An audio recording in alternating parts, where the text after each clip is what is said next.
The first thing the human heard was praying. Not calm prayer. Not ritualistic chanting. Pleading. It vibrated through the sterile chamber in uneven waves, layered voices overlapping in frantic desperation. Metallic instruments trembled in trembling hands. Multi-lensed eyes blinked behind translucent membranes. Someone dropped a surgical tool, and it clattered across the alloy floor like a gunshot. On the operating platform in the center of the room lay a creature that should have been dead. 2 lungs punctured. 1 collapsed completely. Severe internal hemorrhaging. Fractured ribs. 3rd-degree plasma burns across 30% of the body. Neural trauma consistent with explosive decompression. Dead. The monitors insisted he was stabilizing. Impossible, whispered high biologist Threnkall, his upper limbs clutching a sacred diagnostic prism. The tissue is rebuilding. The human's fingers twitched. Every alien in the room froze. His chest rose, slowly, painfully, drawing in oxygen that was never meant for him. The atmosphere had been adjusted to keep him barely viable. Instead, it seemed to invigorate him. His eyelids fluttered open. Blue eyes locked onto the ceiling lights. And focused. That was when the praying turned frantic. The human didn't thrash. Didn't scream. He assessed. His pupils contracted slightly. He tracked reflections in polished steel. Counted silhouettes. Measured distance to exits. Not panic. Calculation. His voice came out rough, cracked from burned lungs. Where's my rifle? Silence. The medical team recoiled as if the sound itself were a weapon. Sedate it! Threnkall screeched, breaking composure. Increase neural dampening! A drone descended, needle extended toward the human's neck. The hand that moved to intercept it did not move like an injured limb. It snapped upward with violent precision. Crack. The drone's manipulator arm twisted backward at an impossible angle. The machine sparked, shrieked electronically, and collapsed to the floor. The human rolled off the surgical platform. Restraint fields flickered. Tubes ripped free from his torso in wet, unpleasant sounds. Blood flowed, dark, heavy. And then slowed. Clotted. His breathing steadied. 2 security constructs burst through the chamber doors, armored and armed with ion suppressors calibrated for large fauna. Stand down! A metallic voice commanded. The human stood. Barefoot. Half naked. Burned and stitched with alien sutures. He swayed once. Then he straightened. The first ion blast hit him square in the chest. His body convulsed violently. Muscles locked. Teeth ground together hard enough to crack enamel. He fell to one knee. Several doctors exhaled in relief. Then he looked up. And smiled. You'll have to try harder than that, he rasped. He surged forward. The distance between him and the first construct vanished in a blink. He grabbed the suppressor barrel mid-charge, twisted, and used the weapon's own recoil to slam the armored unit into the wall. Plating dented inward. Internal systems sparked. The second construct attempted to grapple. That was its final error. Humans did not grapple. Humans broke. An elbow strike crushed the unit's sensor cluster. A pivoting kick snapped its knee joint. The human ripped the ion weapon free and fired point-blank into its chest cavity. The armor glowed white, then ruptured. The chamber filled with smoke. Threnkall stumbled backward, clutching his ceremonial sash, whispering sacred verses. It is a war form, it must be. The human grabbed the fallen suppressor and studied it with the casual irritation of a mechanic inspecting cheap equipment. Safety's obvious, he muttered. He adjusted grip, aimed at the remaining twitching construct, and fired again. Silence followed. Only alarms now. Red lights flooded the room. Emergency lockdown initiated. The heavy blast doors sealed shut with a thunderous finality. Overhead speakers crackled. Unidentified organism. You are contained. Further resistance will result in termination. The human tilted his head slightly toward the speaker. You pulled me out of a battlefield, he replied. Termination was already on the schedule. He limped toward the blast doors, leaving faint bloody footprints that stopped bleeding halfway across the floor. Behind reinforced observation glass in the adjacent control suite, Imperial officials watched in horrified fascination. "This is classified as a developing species," one minister whispered. "Pre-FTL until recently." Intelligence adjusted the projection, magnifying biological data streaming from the surgical scanners. Redundant organ systems. Bone density exceeding military-grade alloys. Neuroplasticity off measurable charts. Pain tolerance thresholds, unreliable. A pause. "This is not a special unit." "What?" "This is infantry." The human reached the door. He did not search for a control panel. He lifted the ion suppressor and began firing at the seam where the two massive slabs met. Energy discharged in rapid succession. Molten alloy dripped like liquid fire. He stepped back. Then drove his shoulder into the weakened joint with a roar torn from scorched lungs. The blast doors buckled inward. A second impact. Metal screamed. A third. The doors tore free. Smoke rolled into the corridor beyond. The human stepped through it like something ancient and mythic rising from a forge. Medical personnel scattered. One nurse froze in his path, trembling violently. The human raised the weapon. Paused. Lowered it. "Comms," he said simply. The nurse shakily extended a trembling limb down the corridor. He nodded once. "Thanks." He continued forward. Behind him, Threncall whispered, "It spares the defenseless." "No," intelligence corrected softly. "It prioritizes." By the time the human reached the communications chamber, the Empire's High Council had assembled via holographic projection. Massive robed figures flickered above crystalline pedestals, arguing in overlapping tones. "Deploy suppression drones. Flood the corridor with neurotoxin. Vent the atmosphere." "Negative," intelligence insisted. "Observe." Inside the comms chamber, the humans studied alien interfaces without hesitation. He pulled open a panel, examining circuitry. Cross-linked two power relays. Redirected signal bandwidth manually. "How does it understand our systems?" a counselor demanded. Intelligence replied, voice tight. "Because it was listening."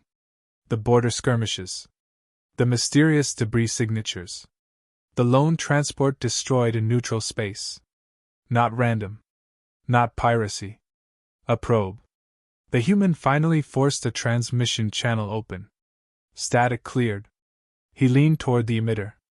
"This is Sergeant Daniel Mercer, United Earth Expeditionary Corps," he said calmly, despite blood drying across his chest. "If you're hearing this, Command, I've made first contact." Silence rippled through the council chamber. "We found him," one minister whispered. "We captured him," Mercer continued. "They believe I'm contained. Injured." A faint grin touched his lips. "They're praying." A reply came through the channel, steady, controlled. "Sergeant Mercer. Status." He glanced at the corridor, where distant heavy footfalls signaled approaching Imperial troops. "Hospital's lively. Empire's bigger than anticipated. Can you move?" He picked up another fallen weapon and chamber-checked it instinctively. "I can move." A brief pause. "Then you've completed Phase 1. Command replied. "Stand by." The council erupted. "Phase 1? Intelligence magnified external sensor data. Beyond the Empire's outer detection grid, something shifted in deep space. Gravitational readings spiked. Stealth signatures flickered, then deliberately dropped. Ships. Dozens of them. Angular. Compact. Bristling with weapon arrays hidden until now. Human. The first orbital defense platform detonated in silent vacuum.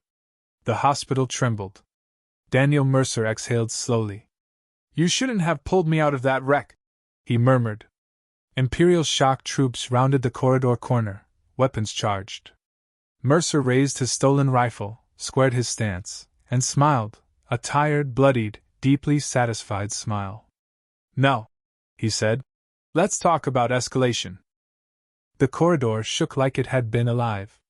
Sparks rained from the overhead conduits, and the smell of ozone mixed with burning alloy filled the air. Daniel Mercer, bleeding from more places than he could count, didn't slow. He moved with the deliberate, lethal precision of someone who had been fighting since the first day humans walked into the void. The first wave of Imperial suppression troops rounded the corner. They carried energy rifles, wrist-mounted pulse emitters, and microplasma grenades. Numbers on their scanners told them he should have been incapacitated, or dead, several times over. Instead, he stood bloodied, scarred, and smirking. "Fall back," Mercer muttered under his breath, almost conversational. "This is my lane." They hesitated. The human lunged. One punch shattered the reinforced helmet of a trooper. A sweep of his leg snapped the armored exoskeleton of another. Within seconds, 24 elite soldiers were either incapacitated or crawling on hands and knees, gasping for air. Behind him, a control panel blinked with flashing red alarms. He ignored it. Every step he took was a measured threat, every movement a calculated death sentence for anyone standing in his way. And then he heard the whisper. "Daniel, don't!" A voice, faint, trembled through the radio link. Commander Vega, his superior. She had been on the other side of the galaxy when he was pulled from the battlefield. Now, with her voice piercing the chaos, he felt the weight of a decision that could decide the fate of the entire sector. He activated a hacked communication node, transmitting directly to the local Imperial Fleet Command. "This is Mercer. Your hospital's overrun. If you value your personnel, I suggest containment procedures, your way, are abandoned. I want the coordinates for your orbital stations.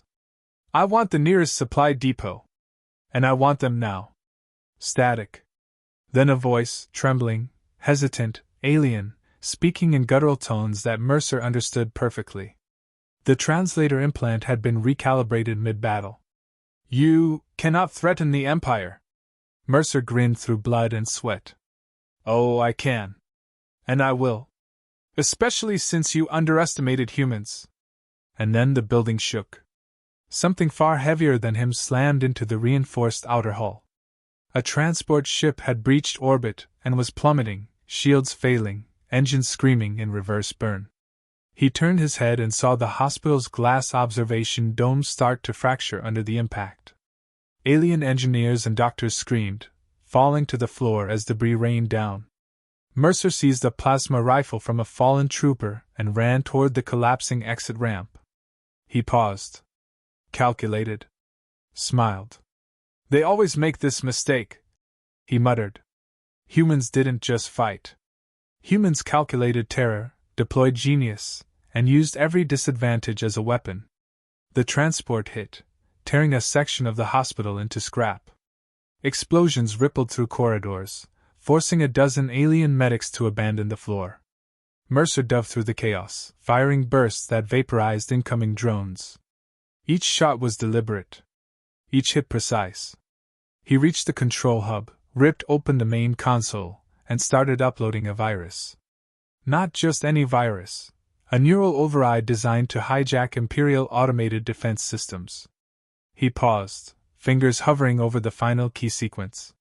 Behind him, a squad of elite commandos had survived the initial engagement and were closing in. Mercer looked at them. Smiled. "You brought all this for me?" They charged. He dropped the final sequence, activating the virus. Systems across the city hummed, flickered, and died. Energy shields collapsed. Security drones turned on their masters. Automated turrets fired blindly. And in the confusion, he moved like a phantom, taking down one officer after another with brutal efficiency. By the time the commandos reached him, the hospital had become a tomb of their own making. He grabbed one officer, slammed him against a terminal, and whispered, "You wanted war? You just invited it." Then let him fall into a pile of wreckage, twitching but alive. A message. Survival wasn't mercy, it was respect. Mercer's communicator beeped again. Vega's voice, calm but firm. "Daniel. They're sending reinforcements. Do you have extraction?" He paused, scanning the damage. Smoke, fire, alien corpses, alarms, the stench of blood and burnt alloy. Extraction is. He glanced at the windows. Optional. But you should see the view. Outside, human warships, stealth-armed, emerged from hyperspace, aligning in a perfect strike formation. Orbital cannons powered up. The Imperial fleet didn't know they were in range. Mercer's grin widened. Time to show them what happens when humans are underestimated.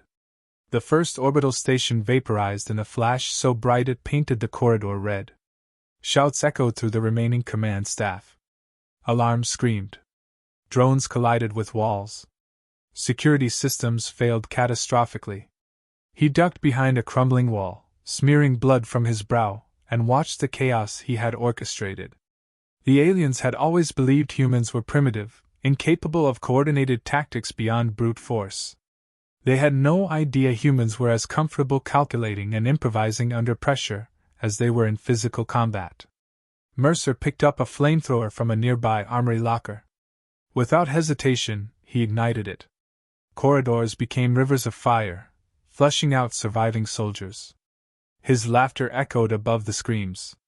Through the haze of smoke and destruction, he whispered, almost to himself, "Never assume a human is alone. Never assume they're weak. And never, ever, pray for mercy." Outside, the first human ships dropped their assault pods. They were faster than anything in the Imperial fleet's tactical simulations. Strike teams began boarding orbital stations and assaulting command hubs. Every move Mercer had made inside the hospital mirrored in the destruction across the system. And inside the hospital, he limped toward the final comms terminal, planting explosive charges on every vital system. "They'll rebuild," he murmured. "They always rebuild. But not without remembering this day." Behind him, the surviving Imperial doctors and engineers whispered, trembling, hands raised, some praying again, this time not for the human soldier, but for themselves. Mercer turned to leave. One voice rose among the chaos. "Stop him! He's just one organism!" He stopped, turned slowly, smiled. Blood streaked across his face. Eyes cold, burning with calculated fury. "Just one?" he said softly, almost amused. "Oh, you have no idea!" The hospital doors behind him blew outward with a controlled detonation.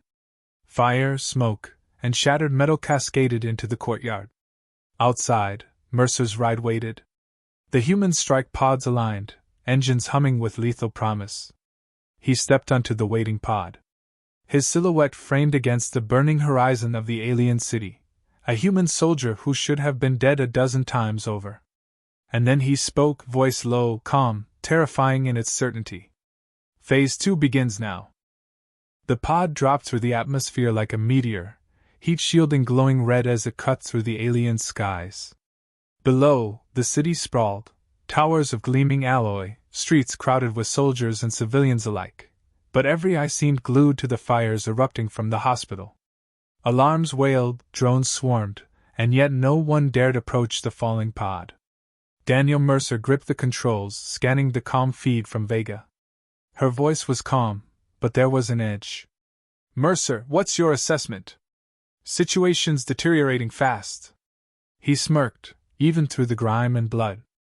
"Assessment? I'm rewriting the playbook." The pod hit the ground with a bone-jarring thud. Mercer rolled out, landing on scorched earth like a predator born for this chaos. Around him, the remaining Imperial forces tried to organize a perimeter, but coordination was failing. Systems had been hacked, security drones turned against their masters, and the orbital bombardment had left them in disarray. A squad of alien commandos, heavily armed and genetically enhanced for combat, charged him. They moved faster than normal infantry, their reflexes almost preternatural. But Mercer had already calculated every angle. One swung a shock baton. Mercer ducked, rolled, and delivered an uppercut that snapped the creature's jaw backward. Another lunged with a plasma blade. Mercer caught the wrist, twisted, and used the momentum to slam the alien into a wall. Metal screeched. Bones shattered. The others hesitated. Human soldiers didn't just fight. They broke patterns, tore apart formations, turned tactical advantage into raw terror. He moved down the corridor of chaos, firing as he went, each shot precise, each kill efficient. And then he found them, the Imperial scientists. They were trying to evacuate, carrying data cores, formulas, war secrets. They froze when they saw him. Mercer tilted his head. "You should have finished your prayers back at the hospital." A scientist stammered. "We can help." "You already did," Mercer interrupted, slamming the plasma rifle butt into the alien's chest. Sparks and blood painted the wall. "You helped me understand exactly how fragile you think humans are."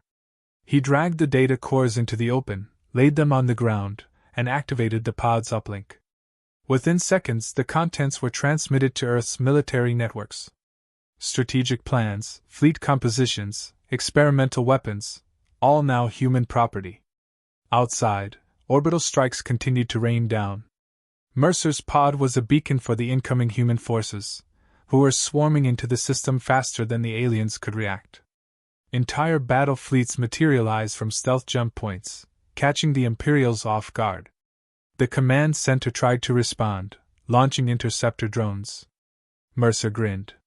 He tossed a compact EMP grenade into the cluster, shutting down every machine in a 200-meter radius. Explosions erupted as power conduits overloaded, sending arcs of electricity through the corridors. One officer, panicked, attempted to fire a heavy plasma cannon at Mercer. He sidestepped.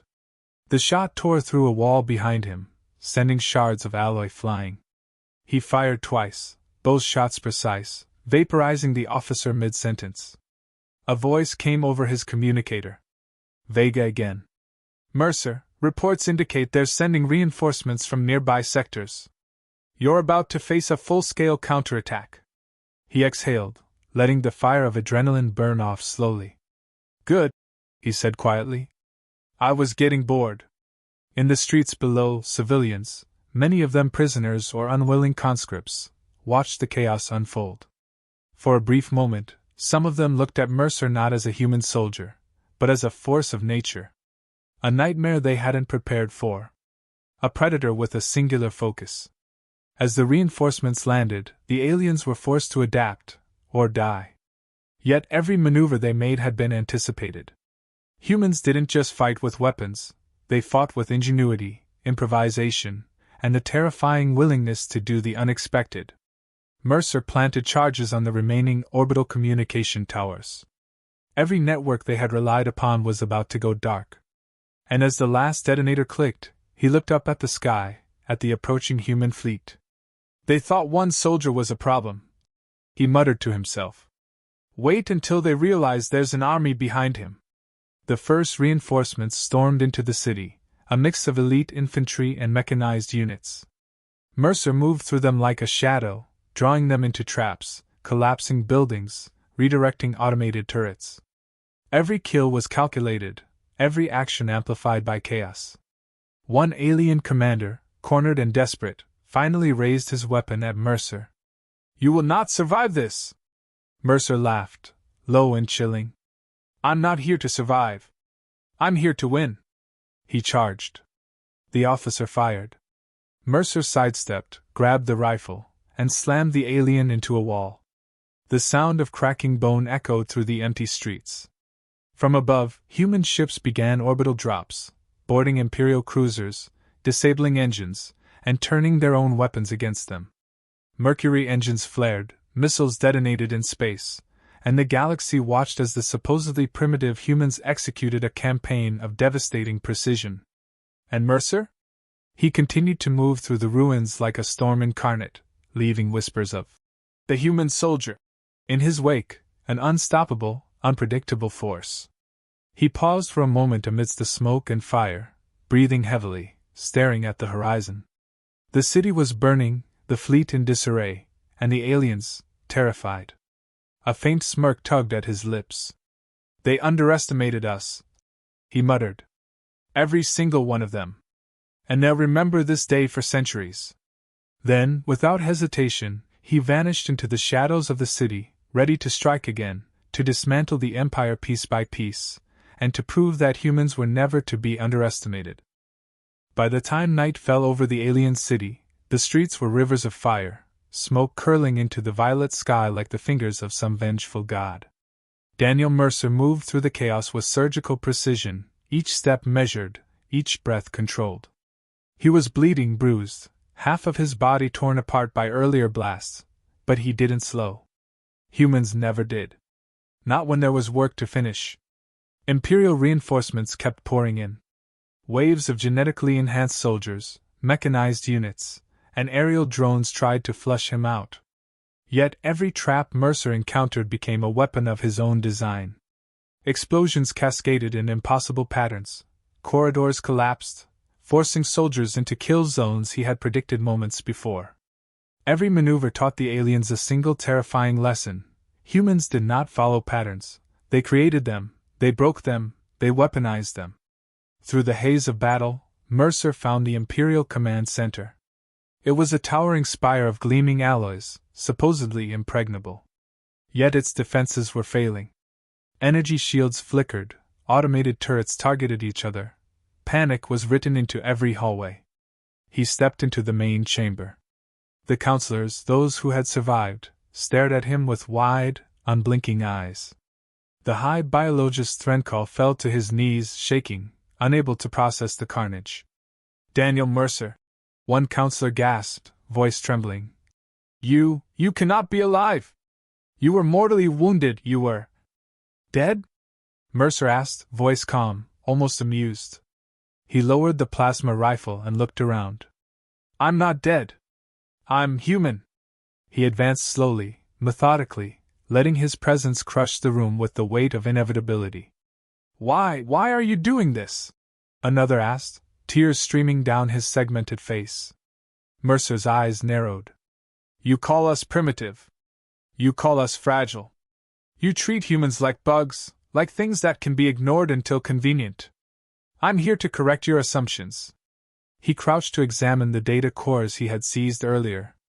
With a few deft manipulations, he uploaded a virus directly into the Empire's central networks. Systems shut down, weapons fell silent, and communications died across the sector. The aliens' greatest tools, ships, weapons, intelligence, were now useless. One counselor whimpered, "You've destroyed everything." Mercer shook his head slowly. "Everything you thought you understood. That's what I destroyed. Not your cities. Not your fleets. Your assumptions." A distant rumble shook the spire. Human drop pods were descending, ready to occupy and secure key strategic points. Every move had been planned, predicted, and executed flawlessly. The Empire had underestimated humanity, and now they were paying the price. Mercer paused, scanning the faces of the terrified alien leaders. He could have ended them all.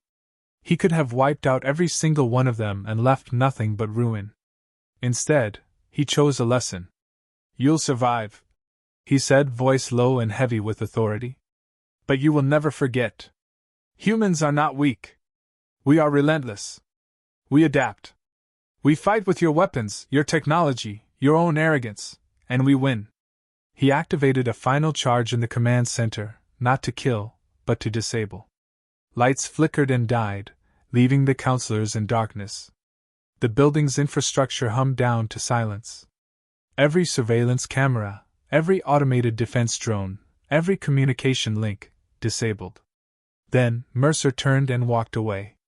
Outside, the first human soldiers were securing the perimeter. Orbital strikes had destroyed critical Imperial positions. Their remaining forces were scattered, disorganized, and demoralized. He paused at the edge of the city, looking back over the smoke and fire, over the ruins of an empire that had assumed humans were insignificant. A faint smile tugged at his lips. "They'll rebuild," he muttered to himself. "They always rebuild. But next time, they'll think twice." And in that moment, the human soldier, wounded, bloodied, unstoppable, stepped into a pod that would carry him back to his fleet. His mission had begun with survival. It ended with a statement. A warning. A declaration of humanity's place in the galaxy. The Empire would recover. It always did.